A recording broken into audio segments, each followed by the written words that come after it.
Xin chào các bạn. Khác với Excel hay Google Sheet, điểm độc đáo nhất ở Notion chính là khả năng kết nối các database với nhau. Tuy nhiên, trong những lần đầu tiếp cận Relation và Rollup, các bạn có thấy hai chức năng này khó hiểu, không biết phải vận dụng như thế nào và cho trường hợp nào không? Nếu đúng như vậy thì hãy xem ngay video này nha. Mình sẽ giải thích chi tiết 4 dạng Relation cùng với 20 Rollup với ví dụ cụ thể, giúp các bạn tối ưu hóa công năng của Notion nhé.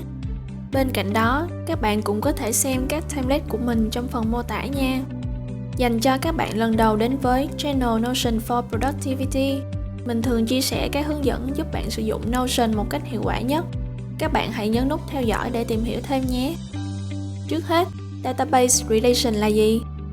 Đây là một property giúp chúng ta liên kết dữ liệu trong hai database khác nhau hoặc trong cùng một database, và liên kết đó có thể là một hoặc hai chiều. Vậy thì chúng ta sẽ có 4 loại relation khác nhau. Đầu tiên, chúng ta có relation một chiều trong cùng một database. Property mới có ký hiệu mũi tên chính là relation property, và chúng ta có thể sử dụng relation này trong trường hợp nào. Các bạn xem một ví dụ của mình nhé. Mình sẽ tạo một database từ vựng để có thể liên kết các từ đồng nghĩa với nhau. Trước hết, chúng ta sẽ tạo một database inline. Mình sẽ đặt tên là vocabulary. Mình sẽ xóa property này đi. Ví dụ, mình mới học từ beautiful. Mình sẽ tạo một property relation để thêm các từ đồng nghĩa. Vào type, chọn relation. Trong related to, các bạn chọn chính database này, và nó sẽ hiện ra là related to this database. Trong phần preview, chúng ta có thể thấy relation synonym có một chiều liên kết với vocabulary database. Các bạn click vào add relation để hoàn thành việc tạo property. Chúng ta có thể thêm trực tiếp từ đồng nghĩa của beautiful vào ô này. Ví dụ như mình sẽ thêm từ nice. Các bạn có thấy từ nice ở dưới cũng đã tự liên kết với beautiful. Hoặc khi thêm từ mới, các bạn cũng có thể thêm từ đồng nghĩa từ các từ có sẵn.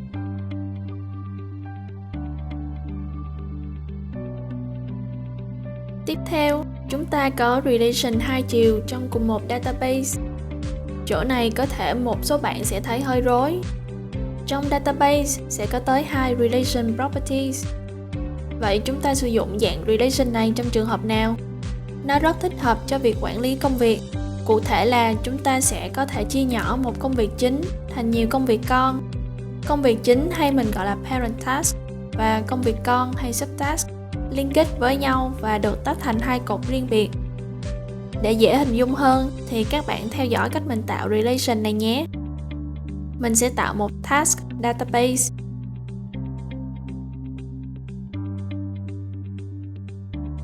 Sau đó tạo một vài parent task làm ví dụ.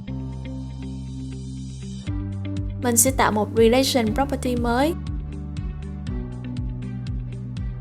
Chọn database này. Mình sẽ chọn separate directions để tạo hai chiều liên kết riêng biệt. Trong preview, các bạn có thể hình dung hai chiều này. Chúng ta có thể đổi tên lại để phân biệt hai nhóm parent task và subtask. Chọn add relation. Giả sử bây giờ mình muốn tạo 3 subtask trong task 1. Các bạn có thể thêm trực tiếp trong ô subtask và enter.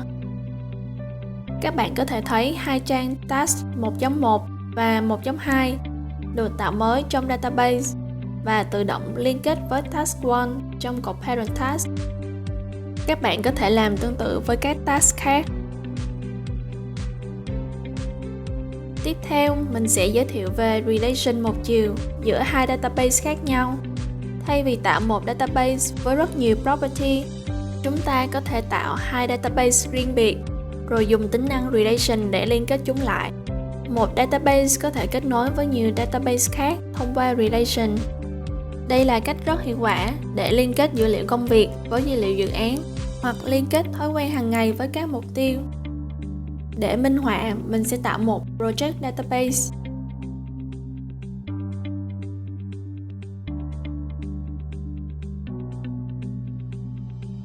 Tương tự, tạo một relation property. Trong related to, các bạn chọn database thứ hai là task chẳng hạn. Sau đó chọn add relation.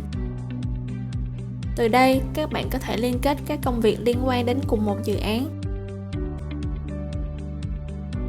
Và cuối cùng, đó là liên kết hai chiều giữa hai database khác nhau.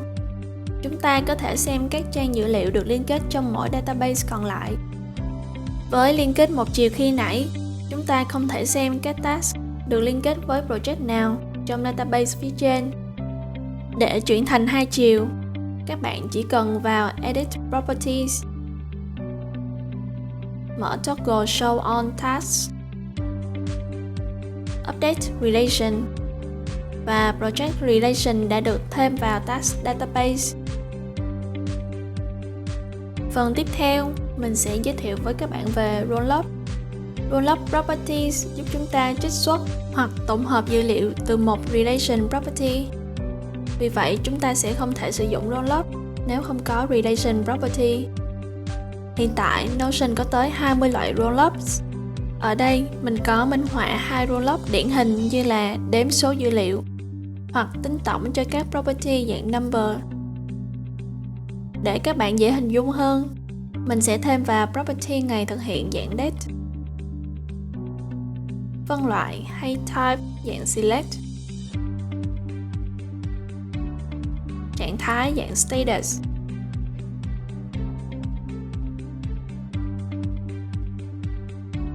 và số giờ làm việc dạng number. Mình sẽ thêm một số dữ liệu giả định vào đây.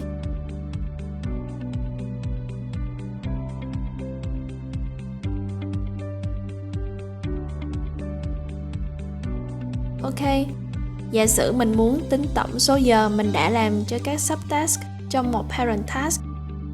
Các bạn click vào dấu cộng để tạo property mới. Chọn Rollup. Mình sẽ đặt tên là Total Hours. Trong Relation, các bạn chọn Subtask. Vào Property, chọn Hours. Trong Calculate, nó sẽ mặc định là Show Original. Ngoài ra, chúng ta có các Rollup khác như Show Unique Values để chỉ hiển thị các giá trị độc nhất hay không lặp lại. Count All để đếm tất cả các trang, kể cả các trang trống. Count Values để đếm tất cả giá trị. Nếu property này dạng multi-select, nó sẽ tính tổng các giá trị đã chọn cho mỗi trang. Count Unique Values tương tự như Count Values nhưng chỉ đếm các giá trị độc nhất không lặp lại. Count Empty để đếm các số trang trống. Count Not Empty để đếm số trang có giá trị. Percent Empty để tính phần trăm số trang trống. Percent Not Empty để tính phần trăm số trang có giá trị. Ngoài ra, với property dạng số, chúng ta có thêm 6 rollup là Sum để tính tổng, Average để tính trung bình, Median để tìm số trung vị, Mean để tìm số nhỏ nhất, Max để tìm số lớn nhất, và Range để tính khoảng cách giữa số nhỏ nhất và lớn nhất. Bây giờ chúng ta muốn tính tổng số giờ nên mình sẽ chọn Sum. Các bạn có thể thấy trong Task 1 mình dành 1 và 3 tiếng cho hai công việc nhỏ thì tổng thời gian cho Task 1 sẽ là 4 tiếng. Chúng ta cũng có thể sử dụng Rollup cho relation giữa hai database. Việc này khá thuận tiện nếu bạn muốn truy xuất một vài dữ liệu từ database khác vào. Tương tự, các bạn tạo một property mới. Chọn Rollup. Trong Relation, chọn Task Database. Ví dụ, mình muốn hiển thị thời gian của các parent task cho project này. Trong Property, các bạn chọn Date. Với Date Property, chúng ta có thêm 3 loại Rollup là Earliest Date, ngày sớm nhất, Latest Date, ngày xa nhất, và Date Range để tính số ngày giữa ngày xa nhất và ngày sớm nhất. Mình sẽ tạo cả 3 rollup này để các bạn hình dung rõ hơn.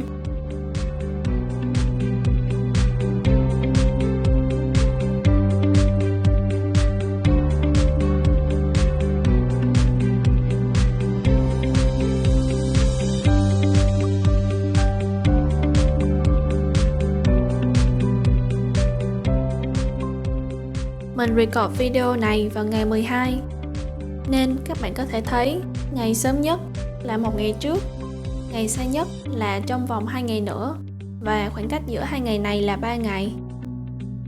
Bây giờ thì mình sẽ giới thiệu 2 cập nhật mới nhất của Notion cho Relation và Rollup nhé. Thứ nhất, trong Relation chúng ta có thể cho hiển thị thêm các property khác ngoài property mặc định.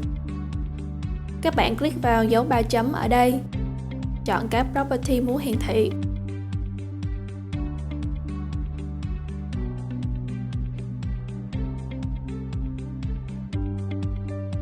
Chúng ta sẽ không thấy nó hiện ra trong Table View. Tuy nhiên, nếu bạn mở từng trang ra, các bạn sẽ thấy các thông tin đã chọn sẽ hiển thị ở đây. Các bạn có thể click vào dấu trừ để gỡ liên kết, hoặc cộng để thêm liên kết trang mới. Mình rất thích cập nhật mới này vì mình có thể xem nhanh tình trạng và các thông tin khác của các công việc. Cập nhật mới thứ hai nằm trong các rollup của Status, property mới nhất trong Notion. Các bạn có thể xem phần giới thiệu chi tiết về Status property của mình trong đường link phía trên nhé. Trước tiên, mình sẽ tạo một rollup property cho Status.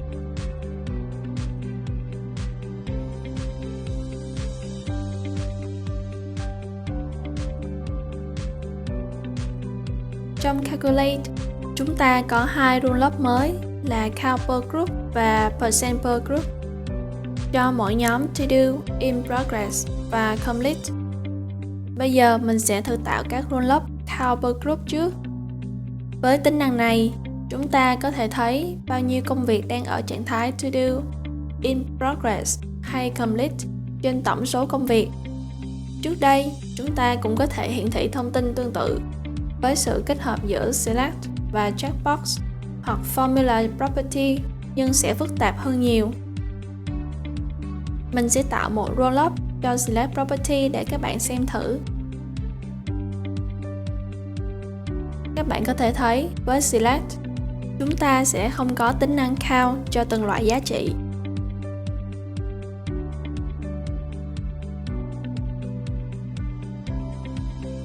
Ngoài ra, chúng ta cũng có thể cho hiển thị trạng thái công việc dạng phần trăm. Các bạn có thể duplicate các rollup này, chuyển Calculate từ Count per Group sang Percent per Group.